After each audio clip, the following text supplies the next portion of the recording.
Fear is real. We may not be able to touch it, but it is real. We feel it, we experience it, and oftentimes it even drives how we make our decisions. Fear is real. And in the book of Joshua chapter 1, God acknowledges that human beings have a fear problem, so much so that 5 times he says to Joshua in a very short chapter, but 5 times he repeats to Joshua, do not be afraid.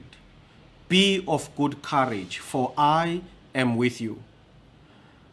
God usually doesn't repeat anything unless he knows that it is important that we hear it until we believe it.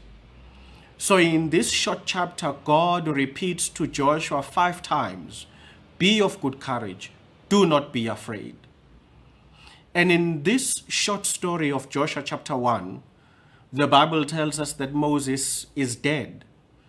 And God has appointed Joshua, son of Nun, as the new leader of the people of Israel. And when God opens to talk to Joshua, he gives him this statement 5 times. Be of good courage. Do not be afraid. It isn't God introducing fear to Joshua. It is God disciplining, rebuking, counseling, and comforting what he knows is already in Joshua. Joshua is afraid because the task is too big, because he considers himself unworthy for it. And in doing so, as God repeats this phrase 5 times, be of good courage and do not be afraid, this phrase is cushioned in 3 pillars that I would like to share with you today as God's recipe or even remedy for dealing with fear. God lays out 3 things for Joshua. Firstly, God says to Joshua, as I was with Moses, so will I be with you. What is really happening here? Well, we need to go back and remember something important about Joshua, the son of Nun. There were 2 tents that were very important for the Israelites during the Exodus. First was the sanctuary, the tabernacle, where the Ark of the Covenant is. Secondly was the tent of meeting. This was a tent that Moses had erected where he could deal with all the administrative issues of Israel. The Bible tells us in the book of Numbers that Joshua lived in that tent as a young man. It was his duty to clean it, to take care of it. And because Joshua lived inside that tent, he heard every conversation between God and Moses, as well as every conversation between Moses and the leaders of Israel. When God refers Joshua to the past, God is giving him the 3-piece remedy to fear. Lesson number 1, fear will make you forget the past. Fear will make us forget where we've been with God. Fear will make us forget that God has trained us and prepared us for such a moment as this. You see, Joshua was about to be a leader, but what he didn't realize is that God had been training him for decades. By working and living in that tent, he had not only learned communication with God, but he had also learned the dynamics, the politics of leading Israel's leaders. Many times, the positions we find ourselves in today are not without a history of God's faithfulness and leadership to where we have been and how God has prepared us. And listen to me very carefully. I'm not saying that God takes us through bad experiences in order to prepare us for the future. Certainly not. But what God does do, he allows each and every experience, though valid on its own, yet he can build on it for what he wants us to achieve for the future. And so what fear will do, Fear will make us forget that we have been led by God before. Fear will make us forget that we have been taught by God before. Fear will make us forget that there are things that have happened in the past which we had thought we would not survive, but by God's grace we did. Fear has this tendency to erase the past, erase our memory. And so when God says to Joshua, as I was with Moses, so am I with you, that would have sent Joshua's memory down the path, and he would have remembered everything that he heard God discuss with Moses, everything that he heard Moses discuss with the leaders of Israel. And it would have triggered in him that as I listened to every conversation with God and Moses, if God would do for me what he did for Moses, then I too am safe. So the first thing I'd like to challenge you and I to do today is remember the past. The past which we thought would swallow us, the past which we thought would overcome us and destroy us, it did not. That is why we are here today. And when we remember that past, then we know that we must be careful of fear that desires to make us forget that God has always been with us. The second thing that happens in the story, when God has now publicly announced Joshua as his next servant of choice, the captains of the army and the generals, who would now in future be commanded by Joshua, they come to Joshua and they say, as the Lord commands you, you may command us, and we will obey you, and no one among us is going to disobey you. These soldiers were the voice from the future. They were the voice that was telling Joshua, do not be afraid of walking into tomorrow. Tomorrow is waiting to be instructed by you. Tomorrow is waiting for your action. Tomorrow is prepared to obey you. Only you need to trust yourself and trust that God is with you. Then tomorrow will also obey you. I am a fan of big dogs. I like big dogs, like the South African breed known as the Boer Bull. Beautiful dogs. One of the things that I remember, I was watching this famous show by this gentleman that they call the dog whisperer, Caesar Milan. And he talks about the fact that to own a big dog, a power breed, you must command power first. Otherwise, the dog would never listen to you. So he says the dog tests whether you are in charge. And when the dog senses you are confident, it has no problem yielding to your commands. The future is a very powerful dog, but it does not obey the weak. It does not obey the timid.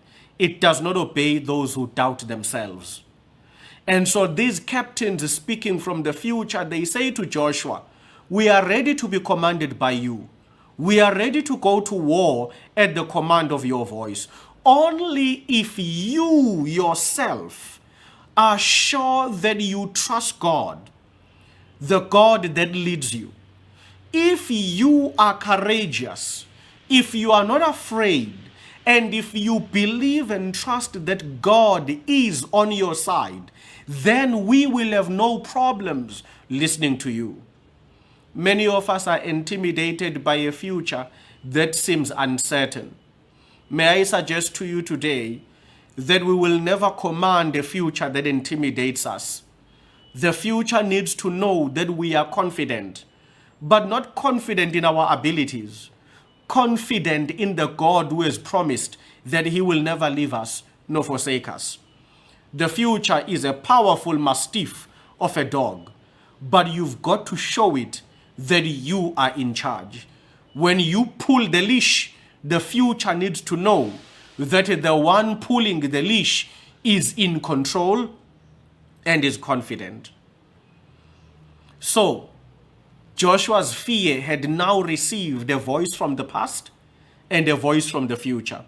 And the last part is God himself. God repeats these words to Joshua. I am with you. I will neither leave you nor forsake you. So in telling him that God himself was with Moses, God is saying, I was with you. Through the captains, God is telling Joshua, I will be with you. And then God says for himself, I am with you. In other words, the third remedy to solving our problem of fear is to understand that God is with us even now, that God is on our side, that God is not opposed to us, that God is not against us. Now, as human beings born in a sinful world, we are used to a world in which Satan has pumped into our minds that no one is on our side, that no one is with us, that we are alone, and that we could never make it. I remember watching a movie some years back. It was based on a true story about an American soldier who had to parachute out of a plane that had been shot behind enemy lines. I think it was in Vietnam. And I remember this soldier using a communication radio on his parachuted chair to communicate with the American bases asking for help. And I remember that the commander he was speaking to said to him, right now you are too far behind enemy lines. We are not yet able to retrieve you. But stay and survive as long as you can. We are coming for you. Now in this movie, this soldier would radio the American base at least once a day, just to update them about where he is. And every day, this commander would give him words of encouragement, telling him, you are not alone. Your brothers are coming for you. You are not alone. As much as you may be behind enemy lines, you are not alone. We are with you. We are coming for you. My dear friends, one of the things that many of us do not understand is fear masters isolation. Fear masters the feeling that you are alone, that even God himself has abandoned you and has no interest in you. But that is not true. Like this commander that encouraged this soldier every day with these messages, though he was behind enemy lines, you and I need to know that God is on our side and we are not alone. And we need to know that he is an ever-present help. Though sometimes we may feel like we are behind enemy lines, we are not traveling alone. And so there are 3 remedies to fear in the book of Joshua chapter 1. Trust the God who prepared you in the past. Take confidence and command the future. God has given us that ability. And know that even now, while it may seem like we are behind enemy lines, we are not alone. Fear will make you feel like your past has no evidence of God's presence. Your future is too big to command, and your presence is alone, cut off behind enemy lines, and no one is coming for you. But let me assure us, God is even greater and much more powerful than any army on earth. God is not speaking in a radio promising that he will be with us. While we may feel that we are behind enemy lines, God is very much present with you and with me. God is not speaking from another line. He is with us. You may feel like you are behind the enemy lines of sickness, behind the enemy lines of finances, behind the enemy lines of your family life. God is present even now. As we speak, none of us are traveling this journey alone. Look to the past. He has prepared us. Look to the future. We can command it. Look to the present. We are not the only ones on this journey. May God bless you, and may God keep you, and may he cast out all fear that tries to beset you and I. In the name of Jesus.